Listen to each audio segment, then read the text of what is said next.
I'm Hazel. It's Saturday today, which makes it time to sit down and catch up on the WoW news of the week, what I have been up to, and answer some of your questions. This week is the beginning of a brand new month, and the September trading post is now available. Fill your bar this September to get this blue crab mount. It's a recolor of the Najatar Meta Achievement mount, and it is the only mount that is on the trading post this month, so mount collectors can get a little bit of a breather to catch up on their tender. You will get the only mount for just filling your bar without having to spend any. Not that there's nothing to spend your tender on, of course. This is our first chance at some of those class-specific weapon and armor sets. We have some stuff for Rogue, Priest, and Paladin. There are some Tauren and High Mountain Tauren only back pieces, these totems, and then this caster staff, which is not limited to any specific class, so it's not mage only, although it would look great on your mage. Just assuming you have a mage. What kind of strange person doesn't have at least one mage?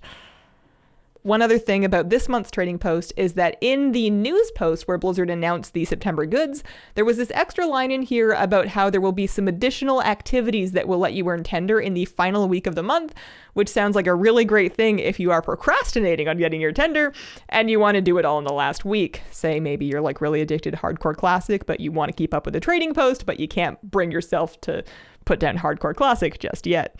Other things in live WoW, the Kalimdor Cup was extended for at least a couple more days. It's almost over, but it lasts until September the 4th now, so if you are trying to get the Transmogger Direct customizations, and you're catching this video while it's really fresh, then you still have a little bit more time.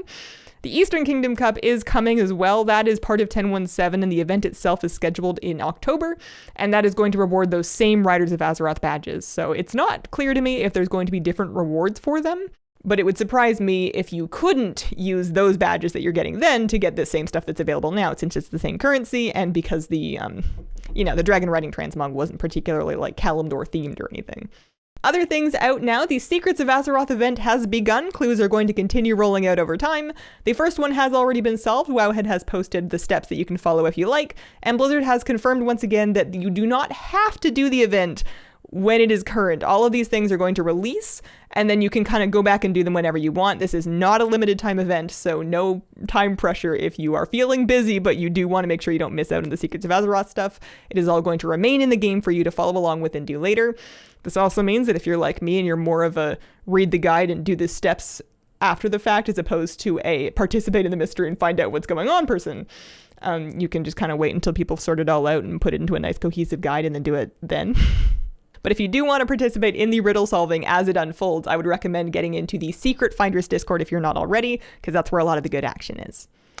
Other things going on, there's a patch coming up this week. On September 5th, in just a couple of days, 10.17 is releasing. As a recap, that's going to include a Night Elf and Forsaken Heritage armor, Dream Surges, new outdoor events that you can use for alt catch-up and gearing, new campaign story quest line, and some new customizations for races, including the Minari Eridar customization for Draenei.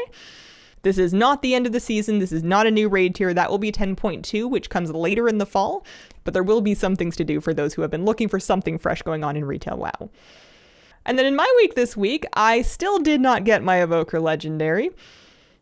It's honestly not really fun anymore. When I get it, it's basically here, do you want to keep raiding for X amount more time to get the stuff that you need to make the thing? It's like winning a ticket to spend a bunch of gold to get a thing that you're going to need for next tier, but like, I don't know, I feel like I'm buying lottery tickets for a chance to do chores.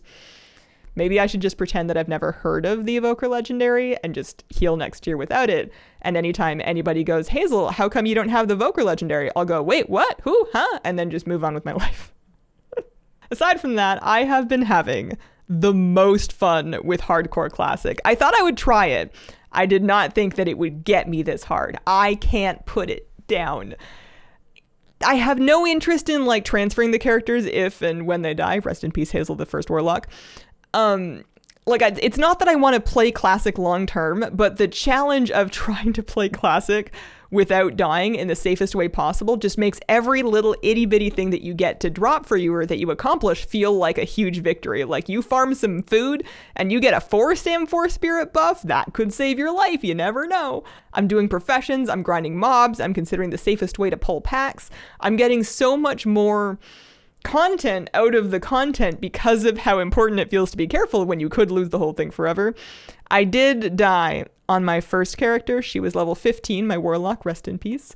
I am now level 16 on a Night Elf Hunter, so I have a new personal best, and I have a feeling there's going to be another warlock because I want another try.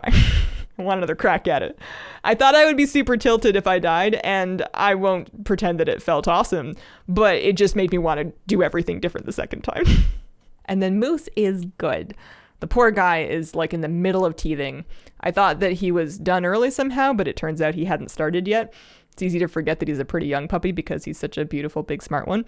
But yeah, he's losing some tooths, and he's not feeling too good about it. Poor guy.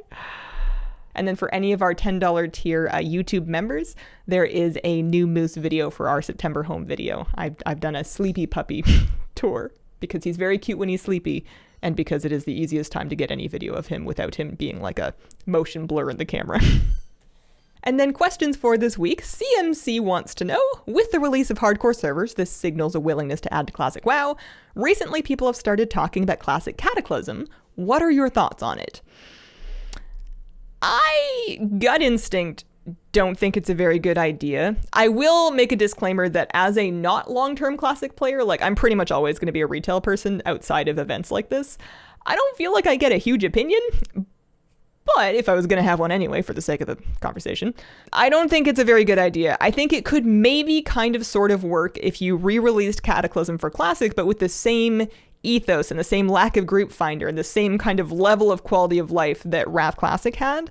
But I don't know how viable it would be to have the Cataclysm raids and the Cataclysm questing content without those same systems. It would be hilarious to see Cataclysm launch dungeons re-released at their original difficulty and watch people lose their minds all over again. It was good last time, and it would be good again. But if I had to guess, I would say not a good idea. I think that a better route for adding new things to do in Classic WoW is to do kind of what they've been doing. Do Season of Mastery, do Hardcore, work on new versions of Hardcore with different rules, like official solo self-found servers. I think that what people need with Classic is not necessarily new content, but they need new ways to look at the existing content, and they need jumping in points where everybody and their friends are kind of checking in with each other to be like, oh, hey, are we going in? Do you want to make a guild? Do you want to, run dead mines? You need to have those like events that get everybody playing at the same time, because that's when Classic really shines.